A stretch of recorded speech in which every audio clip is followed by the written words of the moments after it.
Well, now we know that ivermectin isn't bad for you, and CNN anchors like Chris Cuomo, who you've probably heard of, are using ivermectin themselves. The sad and tragic decline of Russell Brand into conspiracy nonsense is lamentably continuing, and it doesn't make me happy to see this.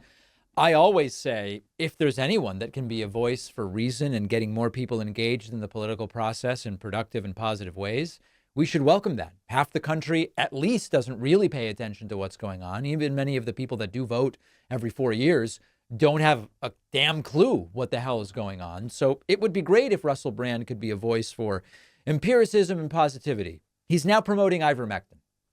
That's where we are.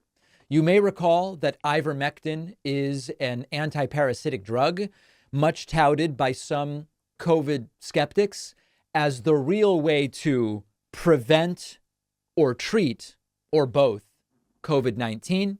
Russell Brand is now pointing to former CNN host Chris Cuomo, who, this is wild, Chris Cuomo now says that he's prophylactically taking ivermectin. We're going to get to the science of it because I would actually argue it's even crazier to be talking about ivermectin now because now we know it doesn't work. Before, it was just asserted that it worked and we didn't have evidence one way or the other. Now we know it doesn't work for COVID. But here is Russell Brand talking how great it is that people are realizing, and he cites Chris Cuomo and plays a clip of Chris Cuomo. Take a listen to this. Well, now we know that ivermectin isn't bad for you, and CNN anchors like Chris Cuomo, who you've probably heard of, are using ivermectin themselves. Let's track where Chris Cuomo was and where Chris Cuomo is. And again, like to his credit, he's publicly admitted this transition. Ivermectin, a dewormer. Really? They are shaming themselves. No one has to shame them. They're shaming themselves. No, they need to by be shamed. doing that. Yeah. They need to be called out and shamed, brother. Well, let's have a look at what Chris Cuomo's saying in 2024. Right. I am taking a regular dose of ivermectin. Ivermectin was a boogeyman early on in COVID. You couldn't talk about it. That was wrong. We were given bad information about ivermectin. The real question is, why? Everyone's going to say Joe Rogan was right. No, Joe Rogan was saying, yeah, he was right. That's amazing. No, Joe Rogan. No, wait, actually. No, that is true. So they were wrong to play scared on that. Didn't know that at the time. Know it now. Admit it now. Reporting on it now. We knew it at the time. We were reporting on it then. We said it then. And we were censored then. Stay free. See if... There you go. So it's it's a victory tour after losing. This would be like if the losers then go around and say, we're going to do a victory parade. Wait, but hold on, you lost.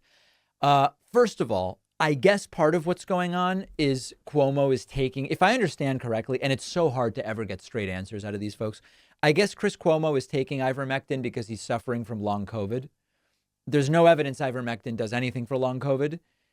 Not getting COVID is the best way to prevent long COVID, and being vaccinated if you get COVID is the next best way to prevent long COVID. It's a little late, though, to be getting on the ivermectin bandwagon right now as far as COVID is concerned.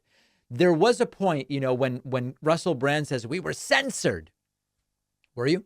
Or did we just ask for information? There was a point when people like Russell Brand were pushing ivermectin, where we didn't have multiple large trials that showed whether or not ivermectin was effective for COVID or long COVID. Now we do. We have multiple large trials that show ivermectin is not effective for COVID, and it's not effective for long COVID, and it's not effective prophylactically to prevent COVID. It is true that ivermectin is not the most dangerous drug in the world, but it can have serious side effects. And I don't know about you, my approach is to limit what I take unless there is a very clear benefit and I understand the risk profile and I've decided it makes sense to do it. I'll give you an example. Right now, I and many of my friends, based on our age, we are in the what's going on with cholesterol, what about a statin, what tests should be done.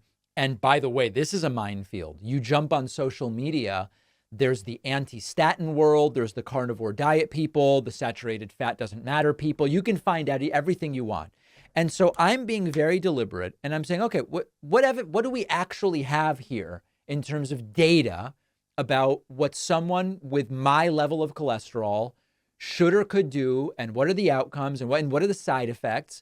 And we look at these things in an empirical and sequential way. It is true that ivermectin in general is not the most dangerous drug, but there are potentially serious side effects. It can exacerbate the risk of cardiac arrhythmia, myocardial dysfunction, increased cardiac hypertrophy, I believe it's pronounced, can be detrimental in a number of different ways.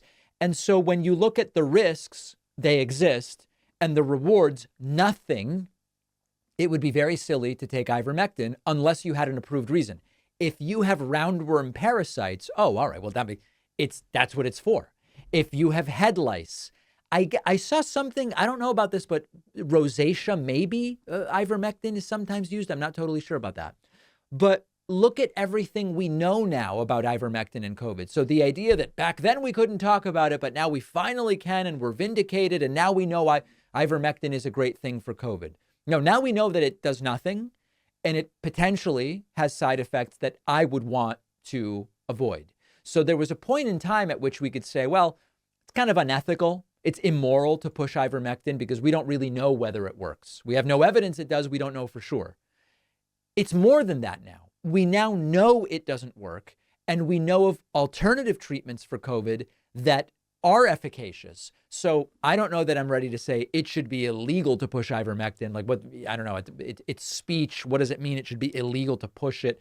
I'm not saying that, but it is far worse to be pushing ivermectin now than it was before. And it was pretty bad before. So that's where Russell Brand is. And it's a sad state of affairs.